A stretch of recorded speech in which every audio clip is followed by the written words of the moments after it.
दुनिया में कैद काटींदड़ अॻूणे सदरन ऐं वज़ीर आज़मन जी लिस्ट में पाकिस्तान ॿिए नंबर ते आहे। अंग अखर जारी कंदड़ Twitter account word of statistics तरफ़ां साल 1900 खां वठी दुनिया जे केतिरनि ई मुल्कनि मां गिरफ़्तार थियल सदरन ऐं वज़ीर आज़मन जी फ़हरिस्त जारी कई वई आहे।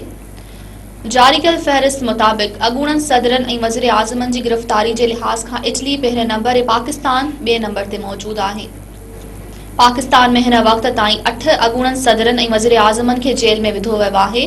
इन्हनि गिरफ़्तारियुनि में हुसैन शहीद सहरवर्दी, ज़ुल्फ़िकार अली भुट्टो, नवाज़ शरीफ, बेनज़ीर भुट्टो, यूसुफ रज़ा गिलानी, आसिफ ज़रदारी, शाहिद खाकान अब्बासी ऐं ताज़ो गिरफ़्तार थियल इमरान खान शामिल आहिनि। गिरफ़्तार थियल वज़ीर आज़मन ऐं सदरन जी लिस्ट में ॾखण कोरिया 3, हंगरी 4 ऐं ब्राज़ील 5 नंबर ते आहे। इस्लामी मुल्क इराक 5 गिरफ़्तारियुनि सां 10 नंबर ते आहे, जॾहिं त तुर्की 3 गिरफ़्तारियुनि सां 22 नंबर ते आहे।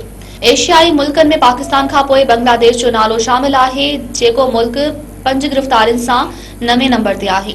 गिरफ़्तारी काटींदड़ पाकिस्तान जे वज़ीर आज़म जे केसनि जा तफ़सील कुझु हिन रीति आहिनि त हुसैन शहीद सहरवर्दी खे पाकिस्तान जे 5 वज़ीर आज़म तौरु सुञातो वञे थो।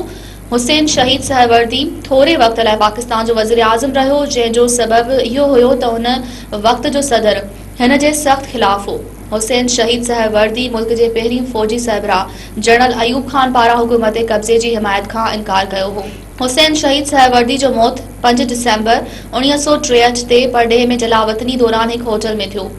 हुसैन शहीद सहरवर्दी जी मौत बाबति केतिरियूं ई अफ़वाहूं गर्दिश कंदियूं रहियूं।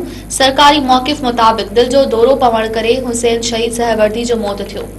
ज़ुल्फ़िकार अली भुट्टो पाकिस्तान जो वाहिद अॻूणो वज़ीर आज़म हो, जंहिंखे न सिर्फ़ गिरफ़्तार कयो वियो पर खेसि मौत जी सज़ा बि ॿुधाई वई।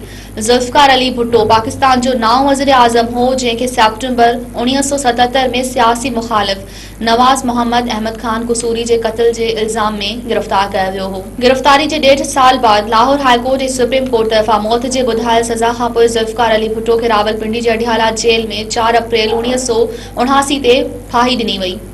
पाकिस्तान जी वाहिद औरत वज़ीर आज़म बेनज़ीर भुट्टो, जंहिंखे 2 भेरा इक़्तिदार मिलियो, हिन खे बि 1985 में गिरफ़्तार कयो वियो हो। पंहिंजे वालिद ज़ुल्फ़िकार अली भुट्टो जी फांसी खां पोइ 6 महीननि लाइ जेल ऐं पोइ 6 महीननि लाइ पंहिंजे घर में नज़रबंद कयो वियो।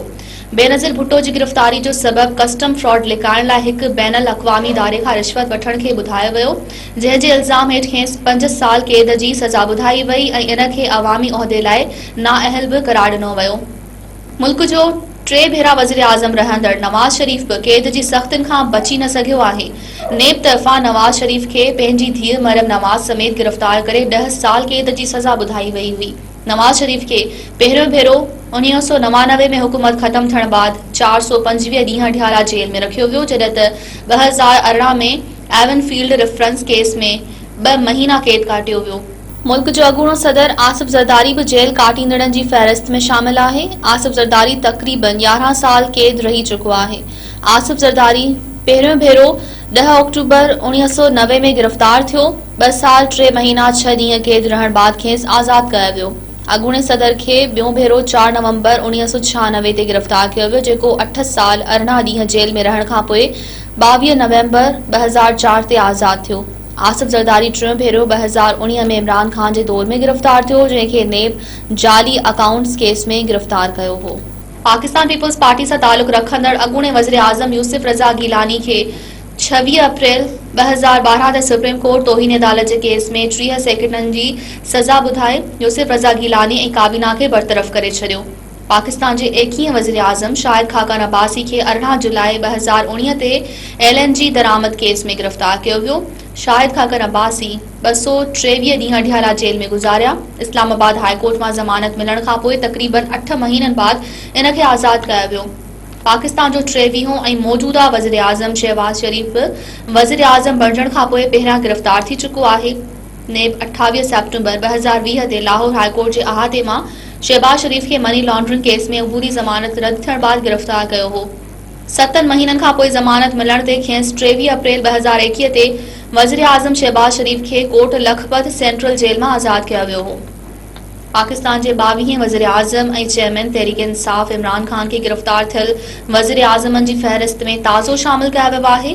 इमरान खान खे 9 मई 2023 ते रेंजर्स जी मदद सां इस्लामाबाद हाई कोर्ट जे अहाते मां गिरफ़्तार कयो वियो हो। नेब जी पधिराई मुताबिक़ इमरान ख़ान खे अलकादर ट्रस्ट स्कैंडल में गिरफ़्तार किया वियो हो।